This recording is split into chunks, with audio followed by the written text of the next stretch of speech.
संस्कृति के मूल तत्व के अंतर्गत आज हम टॉपिक ले रहे हैं पंच महायज्ञ। जिस प्रकार गृहस्थ मनुष्य के लिए 4 पुरुषार्थों को जीवन लक्ष्य के रूप में उपादेय माना गया है, वैसे ही गृहस्थ कृत्यों में संभव जीव हानि इत्यादि से उत्पन्न पाप के शमन के लिए या पाप के निवारण के लिए पंच महायज्ञों का विधान किया गया है। मनु ने इनका स्पष्ट उल्लेख किया है कि ब्रह्मयज्ञ, पितृयज्ञ, देवयज्ञ, भूतयज्ञ एवं नृयज्ञ ये 5 महायज्ञ थे। इनका स्वरूप यहाँ संक्षेप में इस प्रकार बतलाया जा रहा है। प्रथम है ब्रह्मयज्ञ। ब्रह्मा शब्द ईश्वर, आत्मा व ज्ञान का बोधक है। प्राणी ज्ञान को समृद्ध बनाकर आत्मा व ईश्वर के साक्षात्कार हेतु सतत प्रयत्नशील रहे, इस उद्देश्य से भारतीय मनीषियों विद्वानों ने ब्रह्मयज्ञ की परिकल्पना की है। स्वाध्याय इसका मूल है, क्योंकि स्वाध्याय से ही वेदार्थ का परिज्ञान संभव है। अतः शास्त्र में ब्रह्म ज्ञान के निमित्त यह कहा गया है कि गृहस्थ पूर्व में ब्रह्मचार्य आश्रम के अंतर्गत जिस वेद शाखा का अध्येता रहा हो या वेद का अध्ययन किया हो, उसका नियमित अध्ययन करता रहे। इसके 2 लाभ हैं। एक तो यह है कि उसका वैदिक ज्ञान अविस्मृत एवं स्थायी रहेगा। दूसरा यह है कि गृहस्थ आश्रम ग्रहण करने पर भी वह भोग विलास आदि सांसारिक सुखों की तुच्छ लिप्सा से दूर रहेगा। ज्ञान संपन्न मानव ही धर्मानुकूल अर्थ एवं काम का उपयोग कर सकता है।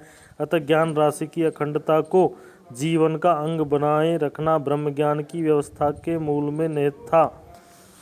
ब्रह्म यज्ञ को गृहस्थ के लिए आवश्यक बतलाने का एक अन्य उद्देश्य यह भी माना जा सकता है कि ब्रह्मचर्य आश्रम की परिपूर्णता के उपरांत गृहस्थ आश्रम में प्रवेश के पश्चात कोई व्यक्ति यह न समझे कि उसके ज्ञानोपार्जन की समाप्त हो गया हो। यह ज्ञान की परंपरा आगे तक चलती रहे और ज्ञान की वृद्धि होती रहे, जिससे अंतिम सीढ़ी मोक्ष पर तक पहुँच सके। इससे ही मनुष्य का कल्याण होगा।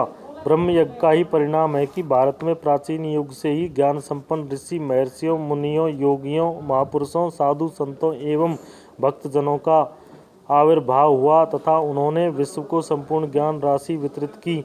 वे लोक में आदर्श बन सके। मनु ने तो इसका स्पष्ट उल्लेख किया है। तो इस प्रकार मनुष्य की सतत ज्ञान पिपासता चलती रहे और ज्ञान में अग्रगण्य रहे, जिससे वह ईश्वर और मोक्ष की प्राप्ति कर सके। दूसरा जो यज्ञ है गृहस्थ को जो करना चाहिए वह है पितृयज्ञ। पितृयज्ञ का संबंध मूलतः मृत पितरों के श्राद्ध व तर्पण आदि कर्म से है। जिन पिता पितामह आदि पितरों के कारण हमने इस भूतल पर मानव जन्म ग्रहण किया, उनके प्रति अपना श्रद्धा भावना अभिव्यक्ति एवं उनकी आत्मा की तृप्ति हेतु अन्न बलि एवं तर्पण आदि कर्म प्राय श्राद्ध के माध्यम से व्यक्त किए जाते हैं। धर्मशास्त्र ने श्राद्ध के विषय को व्यापक रूप में प्रस्तुत किया है, तथापि यहाँ उल्लिखित पितरों का प्रातः स्मरण एवं उनके निमित्त किया जाने वाला दैनिक बलि कर्म व तर्पण जलदान है। पितृयज्ञ की परिकल्पना के पीछे भारतीयों मनीषियों ऋषियों की यह मूल भावना रही होगी कि एक कुटुंब के व्यक्ति एक भाव से जीवन जीने हेतु कटिबद्ध बने रहें, उनमें वैमनस्य न हो, गृह कलेश आदि न हो, संयुक्त कुटुंब प्रणाली सुरक्षित रहे तथा मृत जो भी वृद्ध लोग हैं वो ये नहीं समझें कि हमें आगे मरने के बाद में भूल जाएंगे, हमें याद करते रहेंगे। तो जीवन एक उमंग के साथ में समाप्त हो या जीवन में नीरसता न हो। इससे कर्तव्य भावना के संरक्षण का दृष्टिकोण भी दिखाई देता है। आने वाली पीढ़ी का यह कर्तव्य है कि वह अपने पितरों को न भुलाएं, उनकी अच्छी शिक्षाओं को ग्रहण करें। किसी न रूप में पितृयज्ञ में श्राद्ध कर्म के साथ पिंडदान का भी विशेष महत्व स्मृति ग्रंथों में वर्णित किया है। पितृयोनि को प्राप्त मृतात्मा का पिंड सूक्ष्म शरीर मात्र होता है, उसे पिंडदान कर पंचतत्वों के संयोग की भावना व्यक्त की जाती है। इसी प्रकार तीसरा जो यज्ञ है वह है देवयज्ञ। वर्तमान में देवयज्ञ को अग्निहोत्र के नाम से जाना जाता है। देवता के निमित्त यज्ञ का दैनिक जीवन में आचरण ही देवयज्ञ है। देवयज्ञ नैमित्तिक होता है। मानव देवताओं से किसी कामना विशेष की पूर्ति की भावना लेकर इस यज्ञ का अनुष्ठान करता है। भगवान श्री कृष्ण ने गीता में देवताओं और मानवों के परस्पर अभ्युदय संबंध के बारे में कहा है। अर्थात देवताएं हमें आदि व्याधि से मुक्त करते हैं, देवताएं हमारी मनोकामनाएं सिद्ध करते हैं, इसलिए उनके निमित्त भी हमारी कुछ भावना बनती है मनुष्य की, तो मनुष्य देवताओं के लिए भी कुछ करे। भारतीय संस्कृति में देव यज्ञ ही यज्ञ माना गया है। इसमें मंत्र पूर्वक अग्नि स्थापना करके सायं और प्रातः नियम पूर्वक हविष्य अन्न की बलि दी जाती है। यह एक अनुष्ठेय यज्ञ है। इसमें गृहस्वामी अपनी पत्नी के साथ स्थायी रूप से अग्नि को स्थापित कर मंत्र उच्चारण पूर्वक होम करता है। इस यज्ञ के मंत्रों में विश्व कल्याण की भावना व्यक्त की गई है, जैसे विश्वानि देव सवितुर्दुरितानि परा शुभः यद भद्रम तन्न आशुभः। अर्थात हे सूर्य देवता, हमारे दुर्गुणों या पापों को पूर्णतया दूर कर दो, जो हमारे लिए कल्याणकारी हो उसे हमें प्रदान करो। इसी प्रकार चतुर्थ जो यज्ञ है गृहस्थी के लिए वह है भूत यज्ञ। भूत यज्ञ अर्थात पंच महायज्ञों की तृप्ति के निमित्त भूत यज्ञ का विधान किया गया है। इसको बलि वैश्व देव के नाम से भी धर्मशास्त्र एवं अन्यान्य ग्रंथों में संबोधित किया है। मनु स्मृति में इस प्रकार कहा गया है कि विधि पूर्वक गृहस्थ को ब्राह्मण अग्नि में वैश्य देव की संतुष्टि के लिए प्रतिदिन भोजन का अंश हवन कार्य संपन्न करें। वैश्य देव वेद का पारिभाषिक शब्द है। वैदिक देववाद के अंतर्गत देवताओं की 33 कोटियां बतलाई गई हैं। इनमें 13 प्रतिनिधि देवता हैं जो सम्मिलित रूप से विश्व देवा कहे जाते हैं।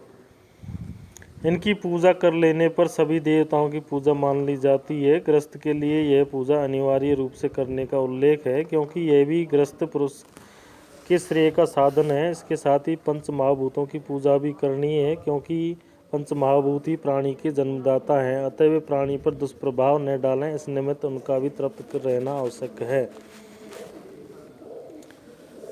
धर्म ग्रंथों में बलि वैश्वदेव कर्म के संपादन की विस्तृत विधियां बतलाई गई हैं। प्रातः स्नान ध्यान के अंतर जब पाकशाला में भोजन तैयार हो जावे तो सर्वप्रथम उस पके हुए अन्न में से कुछ अंश लेवें और उसको 6 भागों में विभक्त कर देवें।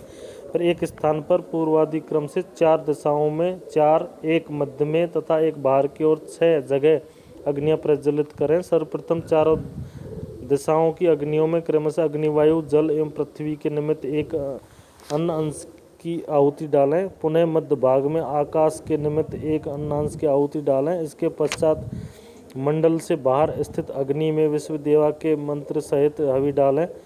यदि पूर्व में ये पके हुए अन्न का अंश हवि प्रदान करने के बाद भी बचा रहे तो उसको गाय, कौवा, कुकर, कुत्ता, कृमि, चींटी आदि एवं याचक को दे देवें। इस अन्न के समाप्त होने पर गृहस्थ ही भोजन करें। पंचम और अंतिम जो यज्ञ है वह है नृयज्ञ या अतिथि यज्ञ। भारतीय संस्कृति में अतिथि को देव स्वरूप माना गया है कि अतिथि देवो भव। अतिथि के घर पर आने पर गृहस्थ पुरुष यह कर्तव्य होता है कि वह उनका यथोचित सम्मान करे और सद्भावना पूर्वक उनका आदर करे। शास्त्र के अनुसार अतिथि व्यक्ति माना गया है जो बिना किसी पूर्व सूचना के अचानक आ जाता है तथा विद्वान, परोपकारी, धार्मिक, सत्यवक्ता, निश्चल हो तो उसे घर पर रोककर उसका सम्मान करना चाहिए। उसे पानी के लिए पूछना चाहिए, भोजन कराना चाहिए, उसे बिस्तर देने चाहिए और आराम से उसे उसके कष्टों को दूर करना चाहिए। इस प्रकार हम ये गृहस्थी के लिए जो पंच यज्ञ बतलाए गए हैं वो कल्याणकारक हैं, सभी मानवों के लिए श्रेष्ठ हैं, सभी जीवों के लिए श्रेष्ठ हैं और इससे निःश्रेयस की प्राप्ति होती है। धन्यवाद।